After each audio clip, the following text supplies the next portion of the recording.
2024 के खट्टे मीठे अनुभवों को अलविदा कहते हुए आज 2025 के आगमन के शुभारंभ को आज हम जानने वाले हैं।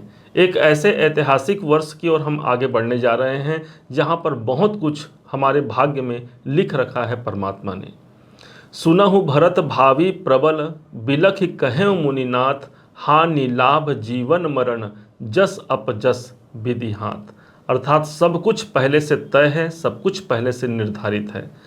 आप और हम उसे दृष्टा की भांति आज देख और समझ पा रहे हैं, और यही है ज्योतिष का माध्यम, ज्योतिष शास्त्र का एक प्रयास। आज हम जानेंगे मकर राशि के जीवन में कौन कौन सी संभावनाएं घटित होंगी इस 2025 नव वर्ष में। प्रारंभ करते हैं 1 जनवरी सन 2025 से लेकर के मार्च 2025 तक के समय को। इस समय पर देवगुरु बृहस्पति ठीक पंचम भाव पर विराजमान रहेंगे, जो कि त्रिकोण का भाव रहेगा, और जबकि शनि देव विराजमान रहेंगे हमारे धन के भाव पर। शनि देव वक्री अवस्था से मार्गी अवस्था आ गए हैं, और ऊपर से देवगुरु बृहस्पति आज वक्री अवस्था पर ही चल रहे हैं। दोनों ग्रहों के प्रभाव से इस वर्ष के शुभारंभ में भी हमारे मानसिक कार्य सिद्ध होंगे। इस समय पर कोई धन से जुड़े हुए प्रतिष्ठा की वृद्धि इस वर्ष के शुभारंभ में ही हमको देखने को मिलेगा। यही नहीं, जब डेट आता है 29 मार्च 2025 को, इस ब्रह्मांड का सबसे बड़ा गोचर परिवर्तन होता है। 30 साल बाद शनि देव प्रवेश करेंगे देवगुरु बृहस्पति की मीन राशि पर, और वो स्थान है मकर राशि से ठीक तीसरा स्थान, जहां पर शनि की एनर्जी आ गई। अब बहुत हो गया भाई, हमें अपने धन को, अपने कुटुंब को, ये सब के क्षेत्र पर कार्य करते हुए अब हम पहुंचेंगे अपने आप को दुनिया के समक्ष ले जाने का ये वक्त होगा। एक ऐसा वक्त होगा जहां पर हम अपने आप को दुनिया तक पहुंचा पाते हैं। मार्केटिंग, सेल्स, इंटरनेट के माध्यम से आपको लाभ मिलता है। कोई एक बड़ा एग्रीमेंट से आप जुड़ पाते हैं। तीसरे भाव पर शनिदेव आपके भाई बहनों से संबंधित आपको उन क्रियाकलापों पर जोड़ जाते हैं। उनके जीवन पर मुझे अच्छाई करना है, मैं अपने जो प्रयास है मेरे, उस प्रयासों को मैं 100% दिखा पाऊंगा। ये है शनिदेव का प्रभाव जो तीसरे घर पर इस 2025 का शुभारंभ में रहेंगे। यहीं पर शनिदेव जब रहेंगे, आपके पराक्रम में कोई कमी नहीं रहेगी। आप पराक्रमी होकर किसी चीज को, किसी इवेंट को आप जीत पाते हैं, ये इसका सबसे प्रथम प्रयास होगा। यही नहीं, शनि के पास 3 दृष्टियां हैं। इन दृष्टि के माध्यम से भी ये आपके जीवन को उन्नति के मार्ग पर ले जाएंगे। भूलिएगा मत, मकर राशि के अपने ही राशि के स्वामी शनिदेव हैं। तीसरी दृष्टि पड़ती है पंचम भाव पर। अब जो लोग बहुत दिनों से संतान की प्लानिंग कर रहे हैं, एक योग्य समय है। बहुत लोग शेयर मार्केट से जुड़े हुए काम करते हैं, वहाँ कोई प्रोग्रेस, वहाँ कोई बड़े लाभ का अवसर देखना चाहते हैं, वो स्थान प्रभावी हो गया।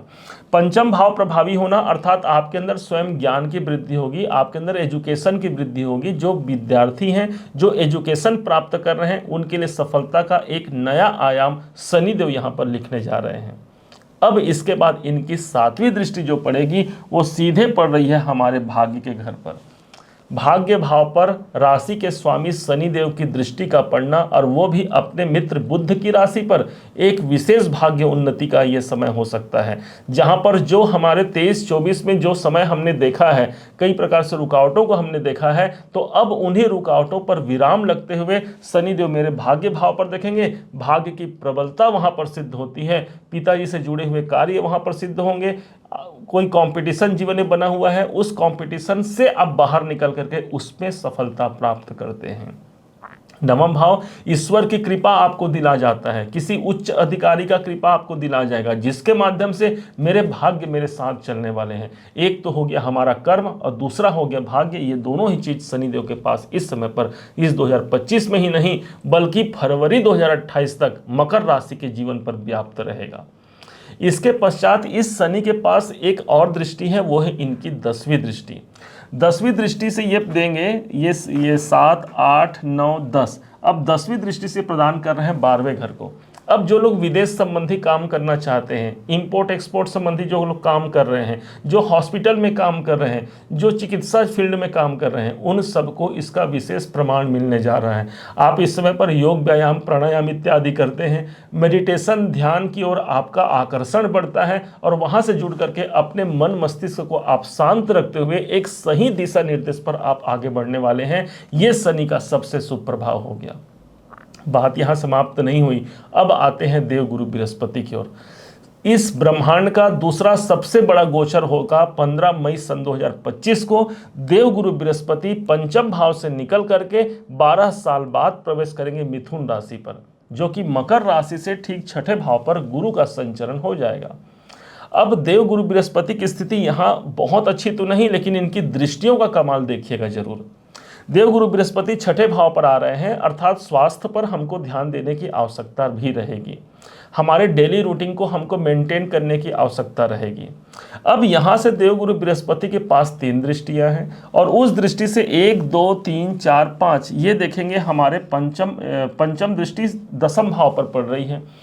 फिर से कैरियर के लिए एक बहुत महत्वपूर्ण समय हो गया, क्योंकि 10वां भाव हमारे कैरियर का है। देवगुरु बृहस्पति की पंचम दृष्टि भाग्यवर्धक दृष्टि है, और वो मेरे कैरियर पर बन रही है। एक नया क्षेत्र की प्राप्ति होना, एक नए स्थान की प्राप्ति होना देवगुरु बृहस्पति करा सकते हैं। देवगुरु बृहस्पति के पास नाम और प्रतिष्ठा दोनों मौजूद होता है। ईश्वर की कृपा मानी गई है देवगुरु बृहस्पति की दृष्टि को, और यही ईश्वर की कृपा मेरे कैरियर के घर पर पड़ रही है। इसलिए जो आप काम कर रहे हैं उसमें ऊंचाई तक पहुंचाना देवगुरु बृहस्पति का कर्तव्य है। इनकी दृष्टि कैरियर भाव पर है। अब इनकी एक दृष्टि है जो सीधे 12वें घर पर पड़ रही है। अब देखिए इस स्थान को, ये स्थान बहुत महत्वपूर्ण हो गया, कारण द्विगोचर सिद्धांत के अनुसार शनि की दृष्टि भी 12वें घर पर, और ऊपर से देवगुरु बृहस्पति की 7वीं दृष्टि 12वें घर पर। अब इस समय पर यह परिवर्तन का स्थान है, तो जीवन में एक पॉजिटिव परिवर्तन की ओर हम जा रहे हैं।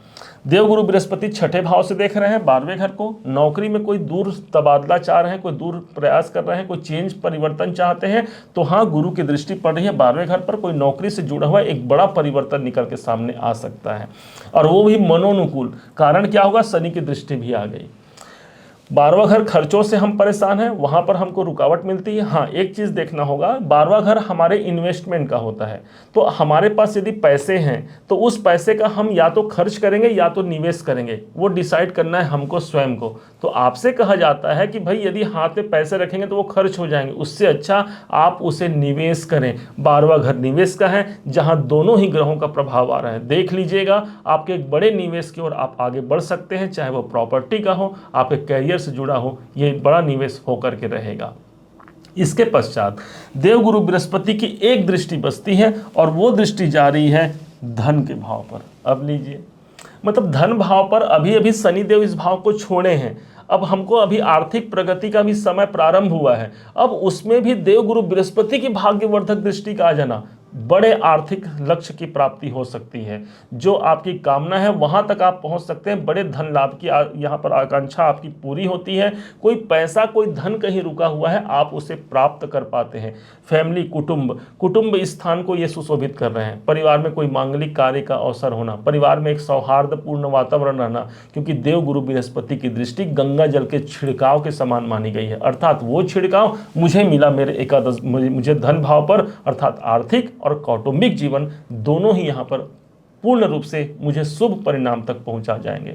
ये स्थान आपकी वाणी का होता है, इसलिए वाणी से जुड़ा हुआ आप कोई कार्य करते हैं, आप स्पीच देते हैं, या फिर कोई ऐसा कार्य जहां पर आपका गायन वादन वहां पर हो, तो हाँ देवगुरु बृहस्पति की दृष्टि है, मुझे उन सभी क्षेत्रों पर काफ़ी महत्वपूर्ण प्रभाव मिलेगा जो मैं करना चाहता हूँ, जिस पे मेरी आस्था है। देखा जाए एक बहुत ही सुंदर और अच्छे खुशहाल जीवन की ओर ये 2025 ले जाने वाला है। आप अपना प्रयास जारी रखेंगे और 2025 में श्रेष्ठ ऊंचाई तक पहुंच पाएंगे, ऐसा मुझे उम्मीद जरूर है।